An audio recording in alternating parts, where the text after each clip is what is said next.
इंटरॉगेटिव्ह sentence. इंटरॉगेटिव्ह सेंटेन्सलाच आपण मराठीमध्ये प्रश्नार्थी वाक्य असे म्हणतो किंवा क्वेश्चन्स. तर दोन नावांनी आपल्याला हे सेंटेन्स ओळखता येतात, इंटरॉगेटिव्ह किंवा क्वेश्चन्स म्हणून.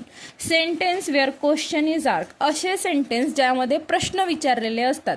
आता प्रश्न हा सेंटेन्स इंटरॉगेटिव्ह आहे की असरेटिव्ह आहे, डिक्लेरेटिव्ह आहे, इम्पेरेटिव्ह आहे की एक्सक्लामेटरी आहे, हे कसं ओळखायचं?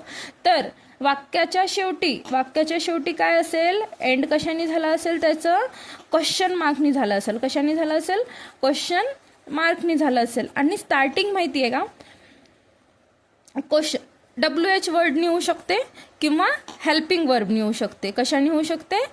WH वर्ड किंवा हेल्पिंग वर्ब. जसं what is your name, how are you, where do you live, है ना.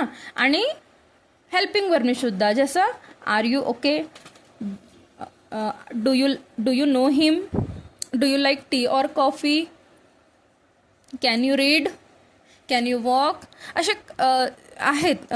ते WH वर्ड किंवा हेल्पिंग वर्बनी त्यांची काय होते? सुरुवात होते. आणि एंड कशाने होतं? क्वेश्चन मार्कनी होतं.